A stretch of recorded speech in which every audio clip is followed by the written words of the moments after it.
Rádio Brasil Central. Em Goiânia, 7 horas. Agora, pela Rádio Brasil Central e RBC FM 90,1, O Mundo em Sua Casa. O jornal falado de maior tradição no Centro-Oeste brasileiro. O Mundo em Sua Casa. A informação em cima do fato. Um mundo de notícias no começo do dia.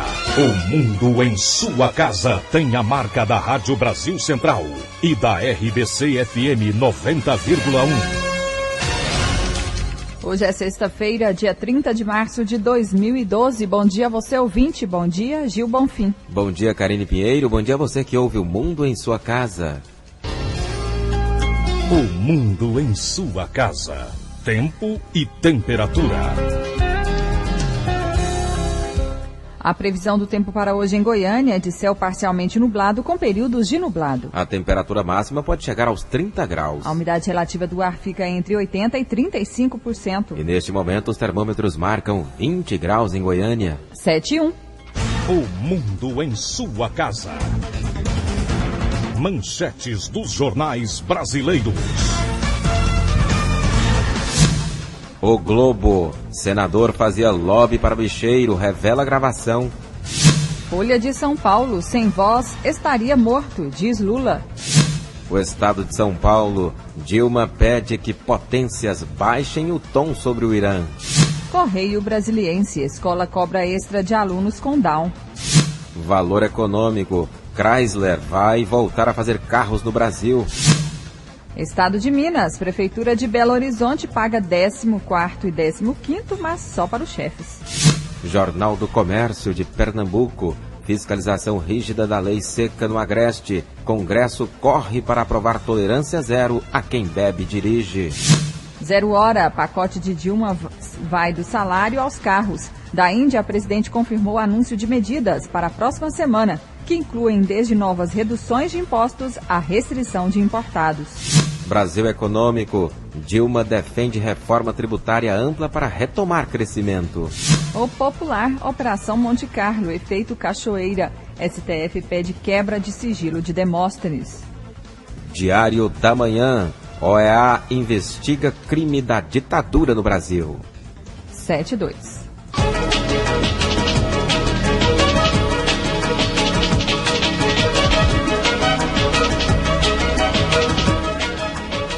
Vamos saber agora os fatos que serão notícia nesta sexta-feira com o repórter Paulo Henrique Santos. Paulo, que assuntos movimentam nossas equipes de reportagens hoje? Bom dia. Bom dia, Gil. Bom dia, Karine. Bom dia a todos.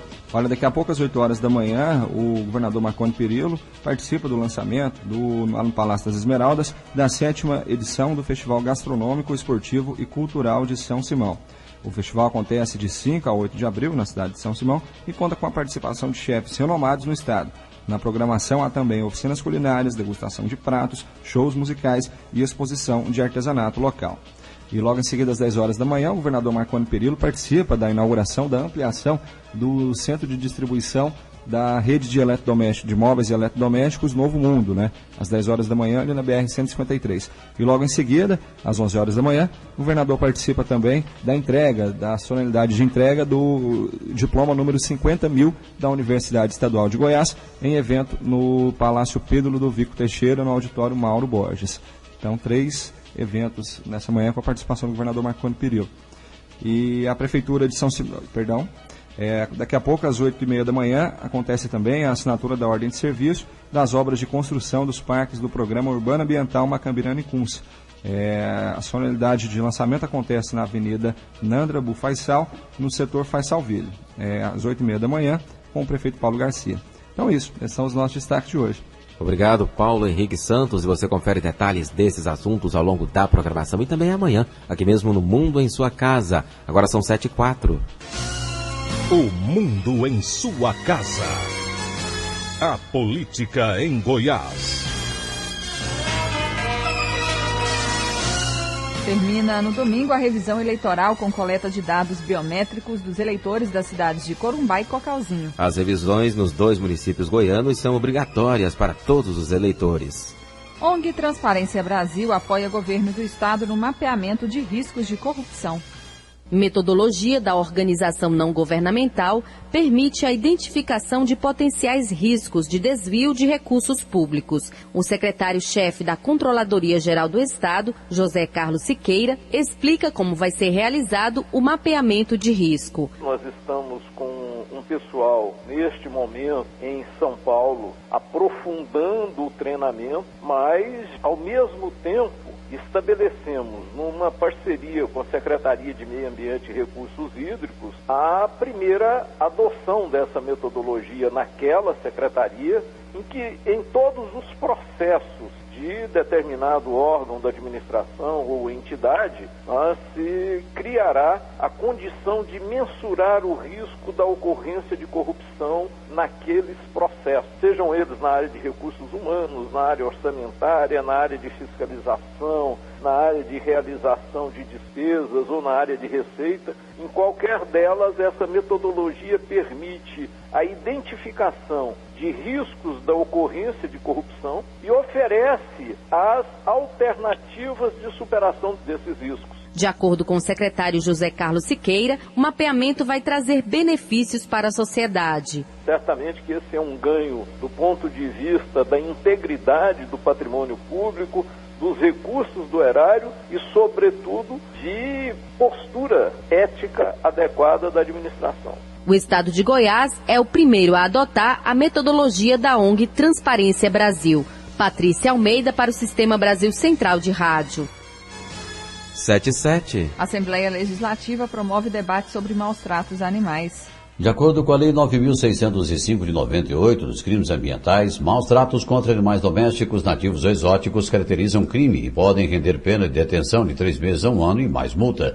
Mas, ao que tudo indica, a lei, cujas penas são consideradas brandas por alguns, não vem inibindo a prática desse crime. Para discutir os maus-tratos contra animais domésticos, a Comissão de Direitos Humanos da Assembleia Legislativa promoveu ontem um debate sobre o assunto. O diretor do Centro de Vigilância e Saúde Ambiental da Prefeitura de Goiânia, Luiz Elias, diz que esses casos são comuns da capital. Nós recebemos lá diariamente denúncias, solicitações da população a respeito de maus-tratos ou até muitas vezes abandono, descuidos. Quando denúncias que a gente pode averiguar pessoalmente, nós vai um técnico até o local e verifica a situação. Mas a maioria das vezes, por se tratar de crimes, nós encaminhamos até a Delegacia do Meio Ambiente para ela avaliar a situação e, quando solicitado ou necessário, ela chama o centro zoonótico. Na Assembleia Legislativa tramitam 2 projetos de autoria do deputado Mauro Rubio do PT que se referem sobre o trato a animais. Um dispõe sobre a proteção dos animais domésticos e ele pretende fazer com que nós evitemos aquela situação como aconteceu lá em Formosa e em outros lugares. E nós temos outro também que quer criar uma regra para criar um controle da quantidade de animais que são soltos na cidade, criar um mecanismo que eles não precisam ser sacrificados. Nesse caso seria o controle de natalidade? Controle de natalidade é uma função. Por exemplo, nós podemos castrar os animais e fazer com que eles não se reproduzam em grande quantidade, todo um processo diferenciado do que hoje acontece, inclusive põe em risco a própria saúde humana, né? À medida que você não tem controle sobre a quantidade de animais, eles também podem multiplicar, transmitir doenças para o ser humano, que é uma preocupação também que o projeto levanta. Em Goiânia hoje existem cerca de 200 mil cães, dos quais 40 mil são vadios. Libório Santos, Sistema Brasil Central de Rádio. 7:09. Vereadores de Goiânia aprovam a alteração em plano de carreira dos servidores da AMT.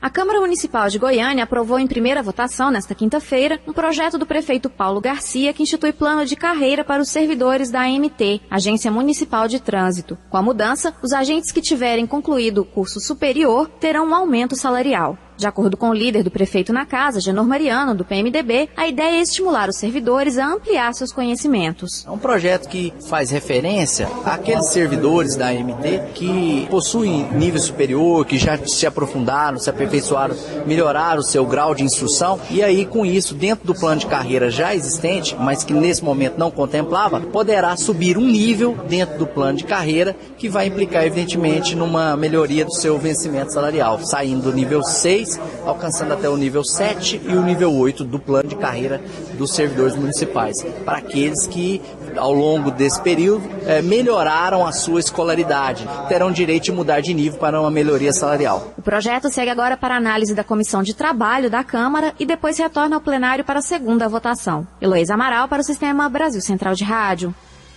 7h10. A Prefeitura de Goiânia pretende terminar pelo menos 3 importantes obras ainda neste semestre. O secretário municipal de governo, Samuel Belchior, confirmou que a Prefeitura está trabalhando para reabrir o zoológico, o Parque Mutirama e a maternidade Dona Íris. Segundo Belchior, a reabertura do zoológico depende da liberação por parte do Ministério Público. Em relação à maternidade Dona Íris, a parte física está praticamente pronta. Segundo ele, só falta a compra dos equipamentos. Belchior espera que os problemas burocráticos em torno da obra do Mutirama sejam resolvidos e que o serviço seja entregue o mais rápido possível, assim como a reabertura da Marginal Botafogo. Retorno da função de cobradores no transporte coletivo é assunto de projeto que tramita na Câmara Municipal de Goiânia. A vereadora Tatiana Lemos, do PCdoB, apresentou na Câmara Municipal de Goiânia um projeto de lei que institui o retorno dos cobradores de ônibus e a proibição do acúmulo de funções dos motoristas. Segundo Tatiana, a ideia não é acabar com o CityPass, mas garantir auxílio ao motorista, que com as inúmeras funções desempenhadas atualmente, é obrigado a desviar a atenção do trânsito, colocando em risco a vida de dezenas de passageiros. É a volta de alguém para auxiliar o motorista dentro dos ônibus. Seja para vender um ou outro CityPass quando a pessoa não acha para vender próximo, seja para auxiliar o cadeirante a subir o ônibus, seja para dar uma informação para o passageiro. São várias as funções que o motorista tem que fazer. Cuidar ali do ônibus, dos passageiros, e ainda tem que prestar atenção no trânsito, cumprir horário. Então é realmente complicado. Torna os motoristas estressados, nervosos. Tatiana Lemos afirmou também que Goiânia tem uma das tarifas mais altas de transporte coletivo entre as capitais e que o aumento da passagem após a recontratação dos cobradores está descartado. Goiânia já tem um dos transportes mais caros do Brasil e não tem um auxiliar, um cobrador dentro do ônibus. Nós não vamos aceitar o aumento da passagem. Se as empresas não estiverem satisfeitas com o lucro que elas estão tendo, então dá licença que tem outras empresas que têm interesse de operar aí o sistema. O projeto vai para a segunda votação em plenário e, se aprovado, segue para sanção ou veto da Prefeitura. Heloísa Amaral para o Sistema Brasil Central de Rádio. Agora são 7h12. O mundo em sua casa. Política Nacional. O ex-empresário e ex-senador Luiz Estevão foi condenado pelo Tribunal de Justiça do Distrito Federal a 4 anos e 2 meses de prisão em regime semiaberto por crime contra a ordem tributária. Ele vai responder em liberdade enquanto não houver condenação definitiva, já que ainda cabe recurso ao próprio tribunal. Luiz Estevão foi denunciado pelo Ministério Público do Distrito Federal por sonegação fiscal da fazenda Santa Prisca, da qual é proprietário entre abril de 97 e fevereiro de 2000. Reunião com Cachoeira derruba chefe de gabinete do prefeito de Goiânia. O médico Cairo de Freitas deixou a chefia de gabinete do prefeito Paulo Garcia. A saída ocorreu após vereadores da oposição revelarem que ele pediu uma reunião sobre as obras do Parque Mutirama, que teve como mediador o empresário Carlinhos Cachoeira, preso pela Polícia Federal na Operação Monte Carlo. Na carta em que explica os motivos de sua saída, Cairo de Freitas afirma: fui ingênuo. Os vereadores Santana Gomes, do PSD, Maurício Beraldo e Giovanni Antônio, ambos do PSDB, além de Elias Vaz, do PSOL, negaram a informação de que seriam integrantes da suposta bancada de Cachoeira na Câmara de Goiânia. A reunião aconteceu na casa do vereador Santana Gomes, no fim de agosto do ano passado. E, segundo ele, o enviado do Paço Municipal queria uma relação mais amistosa com a oposição. O ministro do Supremo Tribunal Federal, Ricardo Lewandowski, determinou a abertura de inquérito para investigar a ligação do senador Demóstenes Torres do DEM com o empresário Carlinhos Cachoeira, suspeito de chefiar uma quadrilha de jogo ilegal. O ministro também determinou a quebra do sigilo bancário do senador pelo período de 2 anos. Lewandowski não informou o período de início e fim da quebra de sigilo. Demóstenes e os deputados Sandes Júnior, do PP, e Carlos Alberto Lereia, do PSDB, foram citados em relatório da Operação Monte Carlo, deflagrada pela Polícia Federal em fevereiro e que prendeu Cachoeira. No pedido ao Supremo, o Procurador-Geral da República, Roberto Gugel, também solicitou o desmembramento do inquérito para investigar os demais parlamentares. Lewandowski pediu mais informações ao Procurador-Geral antes de tomar uma decisão. O ministro determinou ainda o envio de ofício ao Banco Central para ter acesso a movimentações financeiras do senador. Ele também pediu que órgãos públicos federais e estaduais enviem ao Procurador-Geral cópia de contratos celebrados com empresas mencionadas em diálogos interceptados pela Polícia Federal. Além disso, Lewandowski pediu à Polícia Federal a gravação de 19 diálogos telefônicos que estão apenas em áudio. O ministro do Supremo também enviou pedido ao presidente do Senado, José Sarney, para que remeta uma relação das emendas parlamentares apresentadas por Demóstenes Torres ao orçamento da União. A PGR suspeita de irregularidades na aprovação desses recursos. O Senado vai decidir somente depois da Páscoa se abre processo por quebra de decoro contra Demóstenes Torres pelo suposto envolvimento com o empresário do ramo de jogos ilegais Carlinhos Cachoeira. O vice-presidente do Conselho de Ética, Jaime Campos, convocou reunião para o dia 10 de abril, com o objetivo de eleger o novo presidente do órgão. O cargo está vago desde setembro. Pelo regimento, cabe ao presidente do Conselho de Ética decidir se aceita a representação contra um parlamentar. Na terça-feira, a Executiva Nacional dos Democratas marcou uma reunião para decidir se será aberto um processo de investigação interna que pode levar à expulsão de Demóstenes Torres da legenda. A assessoria do senador informou que ele já recebeu da Procuradoria-Geral da República os autos contendo dados das investigações que o envolvem. Se o DEM decidir abrir um processo contra o senador, será designado um relator para o caso e definido o prazo de menos de um mês para a defesa. 7h16.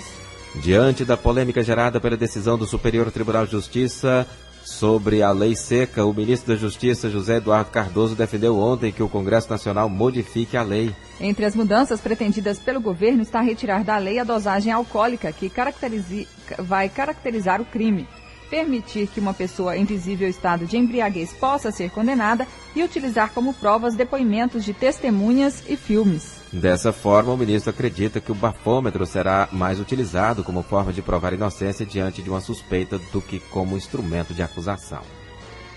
7h17. O Ministério do Planejamento informou ontem em nota que as nomeações de aprovados em concurso para vagas em órgãos do governo federal vão continuar a ser feitas no ritmo que já vem sendo mantido. Pouco antes, o ministro da Previdência, Garibaldi Alves, afirmou que o governo iria congelar as nomeações até a entrada em vigor do novo regime de previdência do setor público federal. A proposta foi aprovada pelo Senado e aguarda a sanção da presidente Dilma Rousseff. Segundo o planejamento, 1.469 vagas aguardam ordem para ser preenchidas. O líder do PSDB no Senado, Álvaro Dias, garantiu ontem em discurso que a oposição apoia a votação do projeto de lei geral da Copa em regime de urgência. O projeto foi aprovado na Câmara e deve chegar para análise dos senadores na semana que vem. Para o líder tucano, os gastos públicos elevados e o superfaturamento na construção dos estádios são os pontos mais importantes que precisam ser debatidos e que não são abordados pelo projeto. Agora são 7h18. O mundo em sua casa. O Sistema Brasil Central de Rádio conquistou os mais respeitados prêmios de jornalismo e comunicação de Goiás. O primeiro lugar do Prêmio FAEG de Jornalismo 2011 vai para... Sistema Brasil Central de Rádio. E o primeiro Prêmio FEComércio de Jornalismo 2011 vai para... Sistema Brasil Central de Rádio. Agora, no segundo Prêmio Ministério Público de Jornalismo, o primeiro lugar vai para... Sistema Brasil Central de Rádio. O Sistema Brasil Central de Rádio conquistou os mais respeitados prêmios de jornalismo e comunicação de Goiás. FAEG, FEComércio, Ministério Público Estadual, Prêmio FIEG de Jornalismo, Prêmio OAB Goiás e SEBRAE. Estes prêmios confirmam o jornalismo de qualidade que marca os 62 anos da Rádio Brasil Central AM e os 39 anos da RBC-FM. Sistema Brasil Central de Rádio. O mais premiado em 2011. O mundo em sua casa. Um mundo de notícias no começo do dia.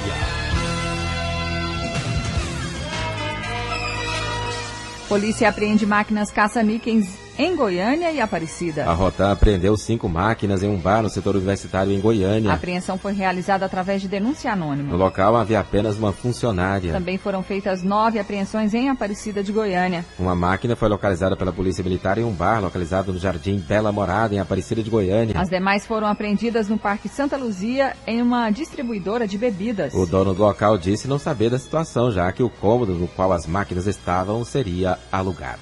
Polícia prende acusados de praticar assaltos em Senador Canedo.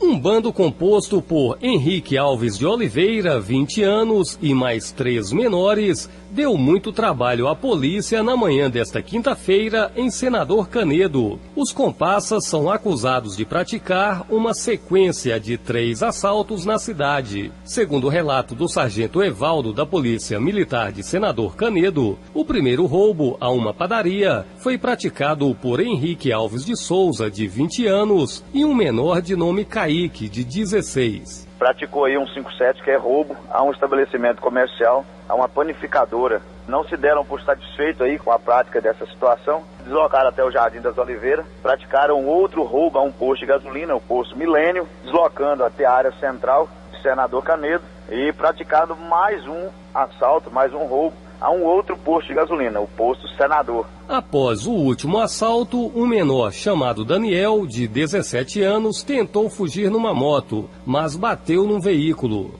Abandonou essa moto aí pela Vila Santa Rosa, na área central, pegou carona com outro indivíduo, não sabendo que se tratava de 2 fugitivos dessas situações, dessas práticas, deram carona para ele até o setor Pedro Miranda. Lá nesse setor, uma equipe nossa conseguiu lograr êxito na abordagem ao senhor Daniel. Esse indivíduo aí, ele possui uma passagem no artigo 157, apesar de ser de menor. Com a prisão de Daniel, a polícia conseguiu localizar o líder do bando, Henrique Alves de Souza, e Kaique, o seu comparsa no assalto à padaria, além de outro menor, Rafael, de 15 anos. Todos estavam num lote do residencial Pedro Miranda, em Senador Canedo. No endereço, a polícia encontrou 2 veículos roubados em Goiânia, em assaltos praticados por Kaique e Henrique, e 1 quilo de maconha dentro de um fogão de cozinha. Todos foram encaminhados para a Delegacia de Polícia de Senador Canedo. Vanderlei Araújo, Sistema Brasil Central de Rádio. 7h22. Uma menina de 12 anos morreu na tarde passada na Avenida Contorno, no setor Novo Planalto, após ser atropelada por 2 motos. De acordo com a PM, a menina, que morava na região, andava de bicicleta e, ao atravessar a pista, foi derrubada por uma moto. Ao cair, outro motociclista que seguia pela mesma via passou por cima dela. Uma testemunha que passava pelo local conseguiu anotar a placa de uma das motos. Ao checar a procedência do veículo, a polícia constatou que o proprietário reside na região do setor Novo Planalto, em Goiânia. STJ decide que sexo com menores de 14 anos não pode ser violência sexual ou estupro e gera polêmica. A decisão polêmica foi com relação a um caso em São Paulo de 2007, onde o réu era acusado de ter praticado violência sexual contra 3 meninas com menos de 12 anos de idade. Foi inocentado com a justificativa de que as adolescentes já se dedicavam às práticas sexuais.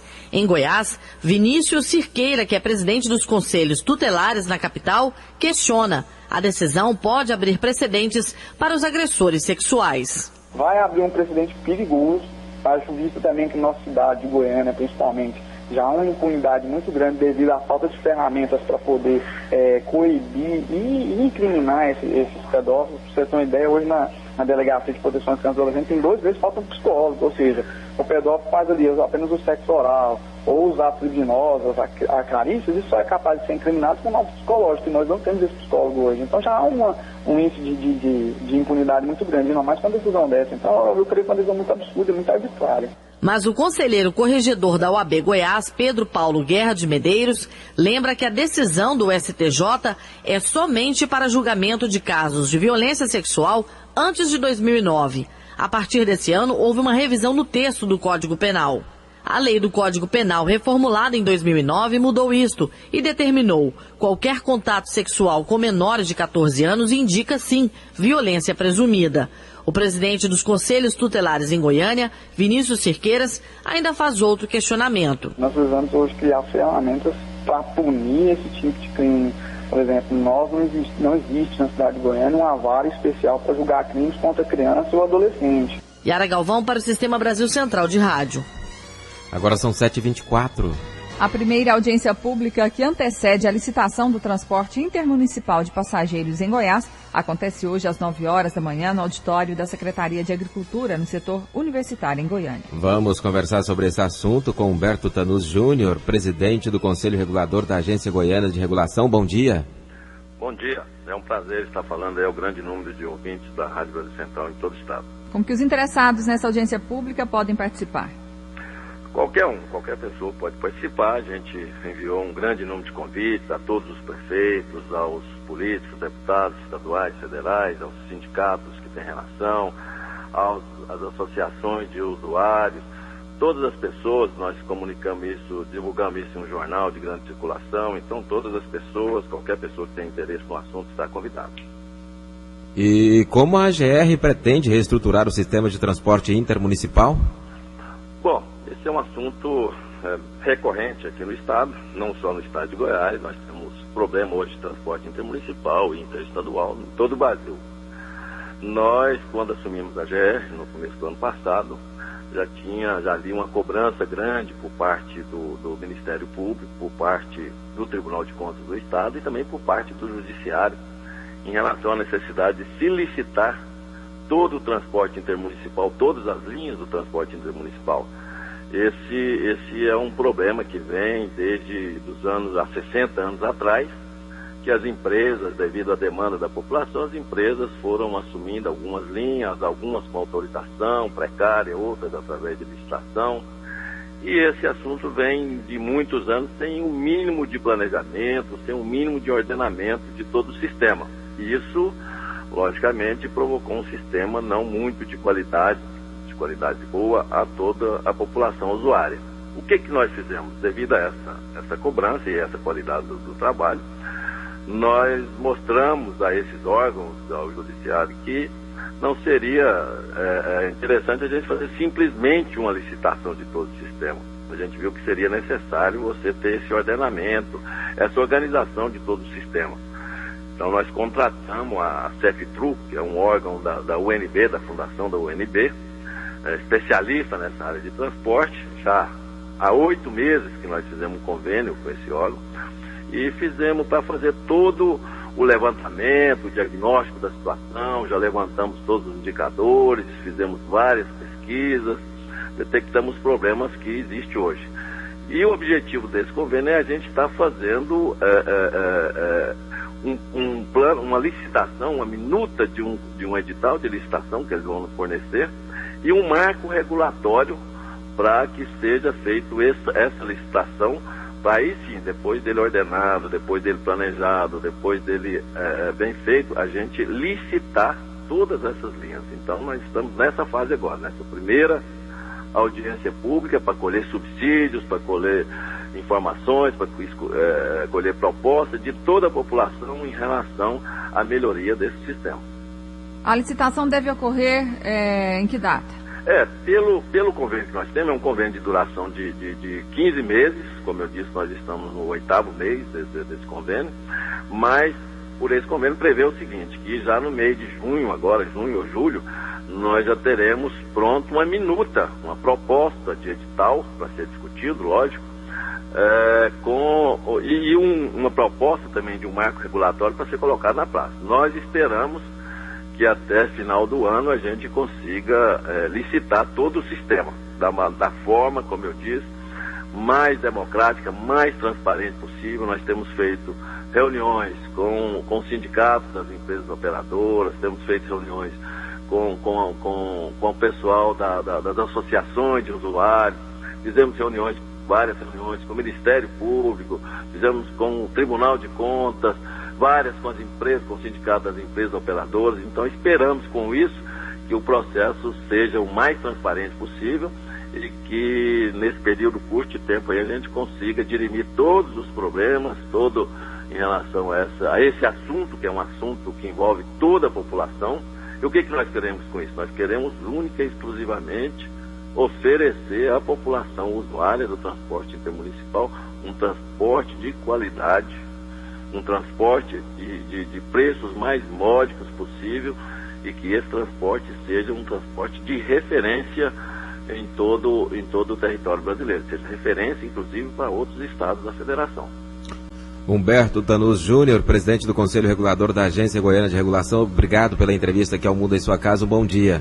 É um prazer estar falando com vocês. Estamos sempre à disposição e aproveitamos o espaço para convidar. Ainda nós estamos na 7h30 agora, convidar todas as pessoas que se interessarem, toda a população, para participarem dessa audiência. A primeira, nós vamos ter outras audiências públicas, no mínimo mais uma ou duas, nós teremos mais outras audiências públicas, mas eu queria reforçar esse convite para todos participarem a partir das 9 horas no auditório da Secretaria da Agricultura, ali ao lado do terminal da Praça da Bíblia. Então todos estão convidados. Esperamos dar o início nessa discussão com a população também, para que tenhamos, como eu disse, um transporte de qualidade para toda a população. Ok, obrigada, bom dia. Bom dia. A Polícia Rodoviária Federal apreendeu 0,5 tonelada de carne imprópria para o consumo próximo ao município de Varjão, que fica a 75 quilômetros de Goiânia. A polícia ainda encontrou uma espingarda calibre 22 com 6 munições intactas e 2 deflagradas, além de 4 facas, 2 afiadores e um machado. O condutor do veículo confessou que a arma teria sido usada para abater os animais em uma propriedade rural. A carne estava sendo transportada para Guapó, onde seria vendida em um açougue local. 7h31. Cantor Marrone aciona justiça contra Jornal Carioca.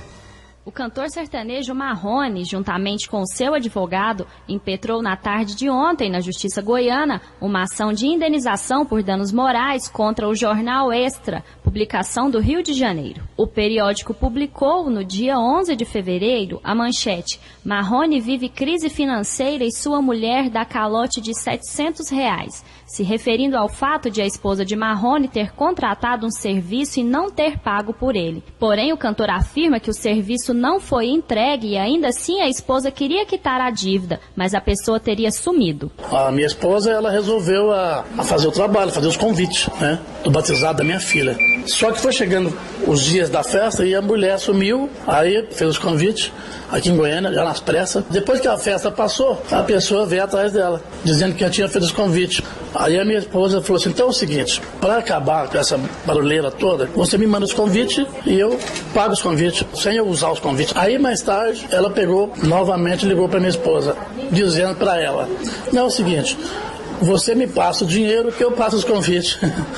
Aí a minha esposa ficou esperta com ela. Marrone diz que não foi procurado pelo jornal para saber a veracidade dos fatos e que só tomou conhecimento do assunto quando da publicação da matéria. Leon Diniz, advogado do cantor, acredita que a esposa de Marrone sofreu uma tentativa de golpe. Marrone, como foi vítima, ele mais sua esposa, com certeza de um estelionato, um golpe, ele está querendo se preservar, entrar com ação de indenização por danos morais e a sua imagem. Ele quer uma retratação cabal do veículo de comunicação. O valor da ação por danos morais é definido pelo magistrado que julga a ação, que leva em consideração o tamanho do dano moral causado à pessoa e as condições financeiras do réu. Procurado pela nossa produção, o Jornal Extra não se pronunciou. Eva Taldi para o Sistema Brasil Central de Rádio.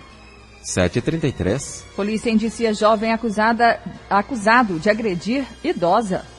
Dono de uma lan house no Jardim América, Leandro de Brito Prado, de 24 anos, é o homem que foi filmado pelo circuito interno de uma distribuidora de bebidas no último dia 7 de março, agredindo uma senhora de 72 anos na Avenida Inhumas, na Vila Regina, em Goiânia. Ao identificar o acusado, a titular do 11º Distrito Policial, delegada Alessandra Maria de Castro, o indiciou por lesão corporal grave, uma vez que a agressão, praticada por motivo banal, deixou a idosa com a bacia quebrada. Pelas investigações e até pelas imagens que foram obtidas, a senhora estava com a senhora Leonésia, de 72 anos, estava com um cano de PVC na porta de uma farmácia aguardando um coletivo e entra um carro e passa por cima do cano dela e quebra esse cano. Ela vai até o motorista do carro cobrar um cano novo, pedir para que ele dê para ela um cano novo.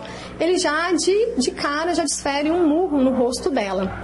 Ela cai no chão, e indignada com a situação, ela continua, vai atrás do cara dentro da farmácia, continua pedindo para que ele dê um cano novo para ela. E aí ele, mais exaltado ainda, ele dá um chute no pescoço dela, ela cai e quebra o quadril. Além de poder pegar uma pena de até 8 anos de reclusão, Leandro, que na ocasião da agressão teria dito que era um bandido perigoso, está proibido pela justiça de se aproximar da vítima, dos familiares dela ou de outras testemunhas. Aulus Rincon para o Sistema Brasil Central de Rádio.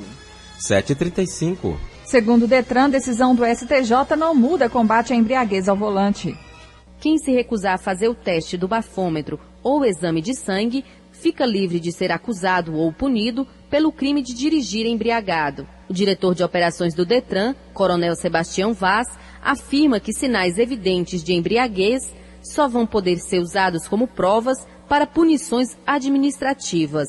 Esse que foi alterado aí é o tipo penal, o tipo administrativo, que a infração de trânsito, ela não altera em nada, absolutamente. Ela não vai mudar em nada a atuação do Detran e da Polícia Militar. Agora, só que a pessoa que foi pega embriagada e foi enquadrada no artigo 306 do Código de Trânsito Brasileiro, ela vai ser levada para a delegacia, pode ser autuada em flagrante ou não, diante dessa decisão aí. Se ela não se submeter ao teste do bafômetro e nem ao exame clínico, ela pode usar isso aí como uma excludente lá para ela, em função daquela história de não produzir prova contra si mesmo. Mas a questão da parte administrativa, que é de responsabilidade do Detran, não muda em absolutamente nada. Ela vai ser multada, vai ter o carro retido, vai ter a carteira apreendida, vai responder um processo de suspensão, vai pagar a multa de R$ 957. Coronel Sebastião Vaz destaca a importância da fiscalização e conscientização para impedir mais acidentes e mortes no trânsito. Primeira coisa, tem que ter realmente um trabalho muito forte da mídia no sentido de chamar a pessoa que frequenta o bar, o restaurante, a balada e tal, que faz uso de maneira rotineira de bebida alcoólica, que tenha essa conscientização, essa responsabilidade de que se beber, não dirigir. Paralelo, nós estamos também fazendo aí uma atuação forte com esse trabalho de educação para o trânsito. Uma outra questão é a intensificação da questão da fiscalização. Patrícia Almeida para o Sistema Brasil Central de Rádio. Juarez Barbosa recebe reformas para oferecer mais conforto aos usuários e funcionários. A Getop inicia reforma e adequação da nova sede da Central de Medicamentos de Alto Custo Juarez Barbosa na Rua 16, no centro da capital. A previsão de entrega da obra é de 240 dias. A diretora-geral da unidade, Jacireni de Melo, ressalta o maior conforto para o público. Ela vai envolver instalação de um grupo gerador de energia, instalação de uma câmara fria para a gente acondicionar os medicamentos termoláveis. Vai ser feita uma reforma predial que vai envolver o reparo de infiltrações, colocação de lâmpadas, reforma dos banheiros, piso, parede, divisórias.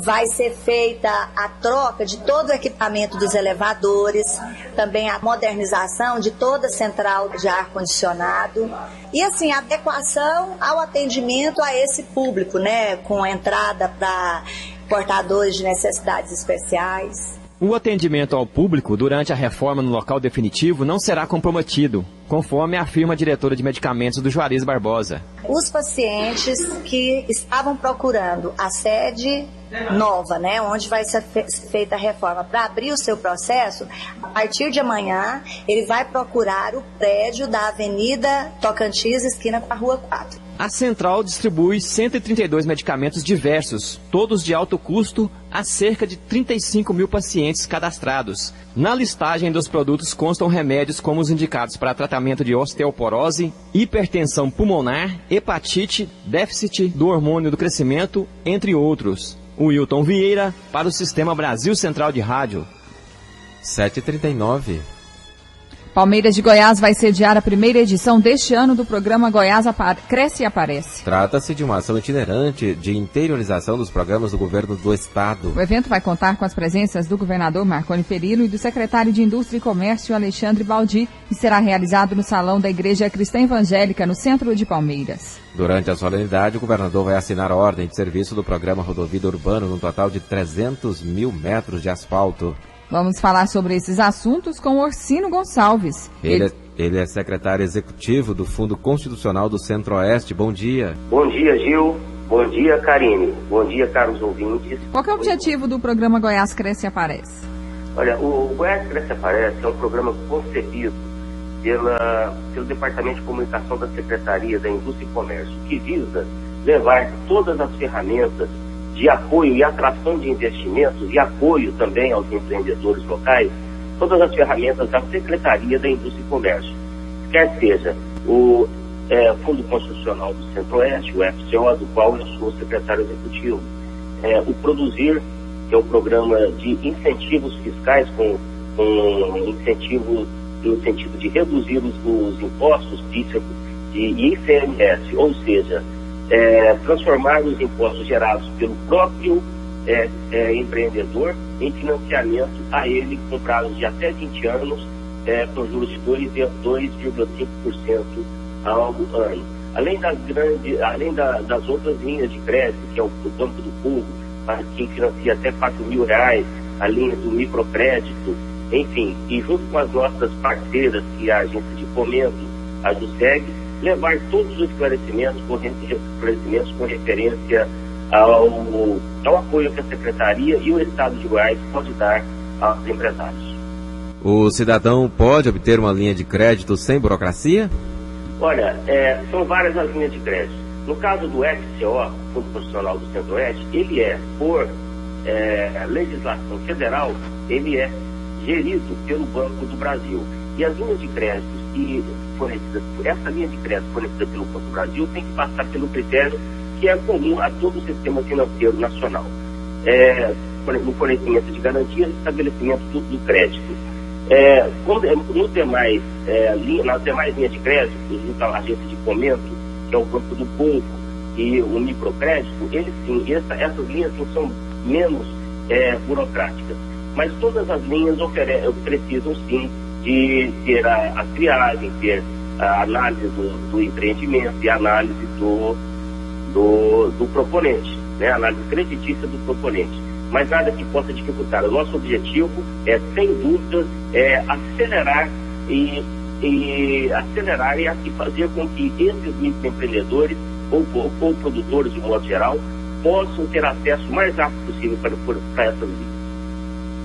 Que horas vai ser o programa em Palmeiras? Sim, na parte da manhã estaremos visitando as empresas aqui de Palmeiras e à tarde estaremos fazendo palestras sobre todas as linhas de crédito com todos os superintendentes e posteriormente estaremos já entregando, já depois das 16 horas, o próprio governador estará entregando os diplomas daqueles cursos que foram oferecidos pelos setores de microempresas da Secretaria da Indústria e Comércio. Bom, é bom enfatizar, Caíno, que essa é um programa de divulgação das linhas de crédito, e principalmente do FCO e do Produzir. Nesse caso, por exemplo, nós temos em Goiás, o Goiás Cresce e Aparece. Temos o FCO itinerante que devemos percorrer todo o estado. E temos feito também gestões fora do estado de Goiás, em outros estados, para atrair investidores, e também em outros países. Ainda essa semana estivemos em Portugal, onde estivemos mostrando essas mesmas linhas de crédito aos empresários de Lisboa e Porto, e mostrando as potencialidades do estado de Goiás, com seu mercado consumidor próximo a Brasília, que são os 9 milhões de consumidores no eixo Goiânia, Anápolis e Brasília com sua maior renda per capita do Brasil, e todo o potencial agrícola e industrial que existe em Goiás, espaço para serviços, para comércio, enfim, ficaram bastante impressionados. Então, o nosso intuito é levar à população e aos investidores o conhecimento dessas ferramentas que nós temos para poder apoiar. Orsino Gonçalves, secretário executivo do Fundo Constitucional do Centro-Oeste, obrigado pela entrevista aqui ao Mundo em Sua Casa. Um bom dia. Obrigado, Gil. Obrigado. Bom dia, Karine. Bom dia a todos os ouvintes. 7h44. A seguir, você confere as notícias do esporte com José Calazans. O Mundo em Sua Casa. A informação em cima do fato.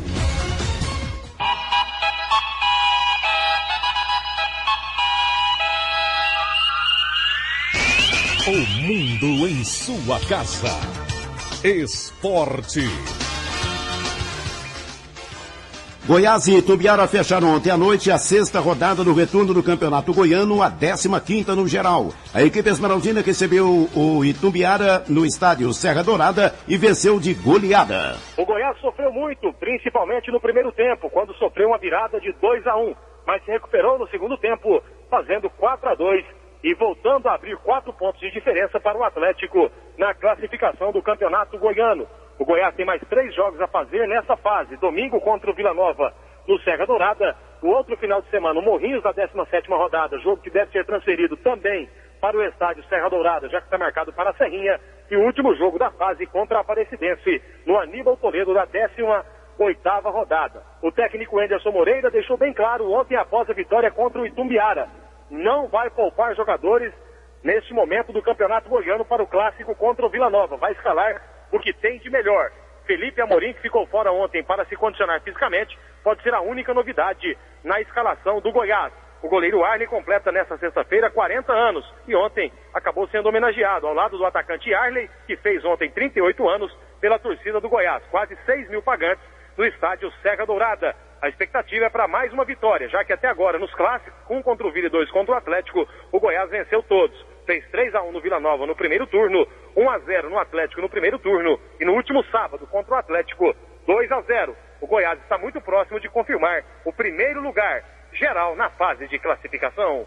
Vinícius Silva para o Sistema Brasil Central de Rádio. Confirmando que o Goiás chegou a 36 pontos e continua na liderança isolada do Campeonato Goiano, com 4 pontos à frente do Atlético, que é o segundo com 32. E agora o foco é o clássico de domingo contra o Vila Nova no Serra Dourada e o Vila promete dificultar a vida do Alviverde. Um bom dia aos ouvintes da Rádio Brasil Central. Pois é, o Vila retoma suas atividades normais agora pela manhã, fará como manda o figurino, treinamentos em 2 períodos, tendo em vista que ontem realizou um treino leve, sem a presença do técnico Robélio Schneider. Após o jogo de quarta-feira, onde o Vila perdeu um caminhão de gols, todas as atenções coloradas agora estão voltadas para o clássico de domingo contra o Goiás. Tivemos ontem uma boa movimentação de torcedores nas bilheterias do Oba para a troca das notas fiscais por ingressos. Foram definidos os valores dos ingressos e ficaram assim, R$20 a arquibancada e R$30 as cadeiras. Lembrando que continua a promoção para os torcedores que comprarem os seus ingressos. O valor do ingresso mais R$2 dá direito a um bilhete, onde o torcedor irá concorrer a uma motocicleta. O clássico Vila e Goiás terá a arbitragem de Eduardo Tomás, auxiliado por Fabrício Vilarinho e Edson Antônio. E em relação às dúvidas, apesar de não ter treinado ontem, César Gaúcho deve voltar no lugar do Thiago Irineu. Este jogador não é dúvida, mas o lateral Nego e o jogador Rafael Carioca, estes ficaram fora dos exercícios de ontem e podem surgir como dúvida para o técnico Roberto Schneider para essa partida contra o Goiás. Agora, nos primeiros trabalhos da manhã, deve ficar mais claras as situações destes jogadores. Vila e Goiás se enfrentam às 4 da tarde no estádio Serra Dourada e fica a expectativa de o Vila alcançar a 6ª partida sem perder na competição e conquistar aí a primeira vitória em clássico no campeonato. Rondinelli Dantas para o Sistema Brasil Central de Rádio. 7h49. Organizada pelo Comando do Policiamento da Capital, será realizada logo mais às 9h30, reunião com as unidades operacionais do Choque, Rotam, Batalhão de Trânsito e a 37ª Companhia Independente, que responde pela segurança na região do estádio Serra Dourada. Será definido o esquema de segurança para o clássico Goiás e Vila Nova, programado para domingo às 4 da tarde pelo Campeonato Goiano. Segundo informações da polícia, representantes da Polícia Rodoviária Federal, AMT, CMTC, Polícia Civil e da Administração do Estádio estarão presentes à reunião. 7h50. Fundado em 2 de abril de 1937, o Atlético completa 75 anos nesta segunda-feira. A diretoria promove amanhã e domingo o chamado Fim de Semana do Dragão, onde os jogadores vestirão camisetas comemorativas à data. O domingo rubro-negro começa com a missa na Matriz de Campinas, às 10 horas. E a partir do meio-dia, várias atividades no estádio Antônio Ascioli, terminando às 18 horas com a apresentação da bateria da torcida Dragões Atleticanos, exposição de itens históricos do clube, distribuição de brindes e um torneio entre as escolinhas do Atlético. Mas os atleticanos esperam que a festa comece amanhã, com a vitória contra o Goianésia pelo Campeonato Goiano. O Atlético fará daqui a pouco, no CCT do Setor Urias Magalhães, o último treinamento, antes do jogo de amanhã contra o Goianésia no estádio Serra Dourada. Depois da boa vitória conquistada diante do Craque no estádio Serra Dourada 4-1, o Atlético espera um bom resultado também no jogo de amanhã diante do Goianésia. Para essa partida, o técnico Jair Araújo poderá contar com 2 jogadores que não participaram do jogo diante do Craque. O meio-campista Joilson e o zagueiro Gabriel. Ambos cumpriram suspensão naquela partida.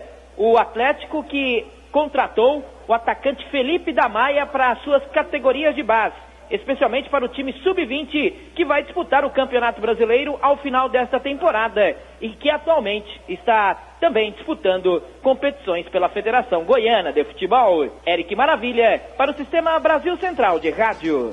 Com a vitória de 1-0 sobre o Zamora na noite de ontem na Venezuela, o Fluminense é o primeiro clube brasileiro a garantir classificação para a próxima fase da Copa Libertadores da América. Com o gol de Rafael Sobis, o tricolor manteve 100% de aproveitamento no grupo 4, com 12 pontos ganhos e com 2 rodadas de antecedência. No Campeonato Paulista, o São Paulo bateu a Catanduvense por 2-0, resultado que o reconduziu à liderança. A equipe tem o mesmo número de pontos do Corinthians, 37, mas leva vantagem no saldo de gols. De quebra, alcançou sua 8ª vitória consecutiva, fato que não acontecia desde 2004. Já o Santos, com 3 gols de Neymar, goleou o Guaratinguetá por 5-0 na Vila Belmiro e garantiu sua classificação para as quartas de final do Paulista. O time chegou a 33 pontos, ocupa a 4ª colocação e tem 4 pontos a menos que o líder São Paulo. Às 7h52 do esporte é o que há. Obrigado, José Calazans. O mundo em sua casa tem a marca da Rádio Brasil Central e da RBC FM 90,1.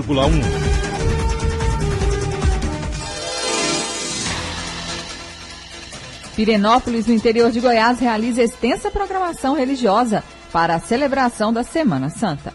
A procissão de Ramos, que representa a chegada triunfal de Jesus a Jerusalém, marca o início das celebrações da Semana Santa na Igreja Católica. A cidade de Pirenópolis, a 120 quilômetros de Goiânia, revive essa tradição religiosa. Penitência e fé ganham as ruas de pedras da cidade, conforme explica o secretário municipal de Cultura de Pirenópolis, Jedson Oliveira. A cidade de Pirenópolis, ela tem em sua cultura a grande motivação religiosa. As grandes festas nossas, tradicionais, são alusivas à religiosidade. E uma delas é a Semana Santa. A Semana Santa de Pirenópolis ainda tem aquelas tradições de cidades do interior, né, cidades culturais, que são as procissões que são realizadas nas ruas do centro histórico, né? Então são várias procissões, tem uma plástica muito interessante. A cidade espera receber 12 mil turistas, principalmente de Goiânia e Brasília. Segundo o secretário Jedson Oliveira, além do turismo religioso, o visitante pode aproveitar outros atrativos da cidade. Nós temos aqui atividade turística para quem gosta de cultura, para quem gosta de arquitetura, para quem gosta de ecoturismo, né, do meio ambiente, de águas geladas, de fazer boia-cross, de fazer arvorismo,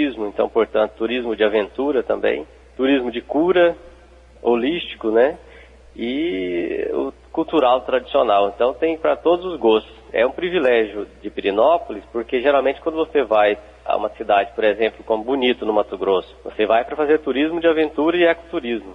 Pirenópolis já tem essa oferta de ecoturismo, turismo de aventura, turismo de saúde, turismo religioso, né, turismo cultural, de arquitetura, de festas tradicionais. Então, uma gama de oferta para todos os gostos.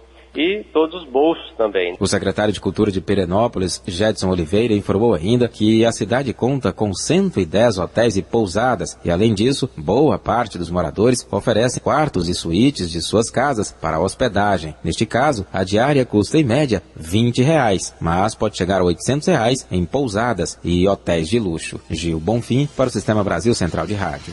7h54. Polícia acredita que a mãe que deixou o bebê morrer asfixiado no carro premeditou o crime.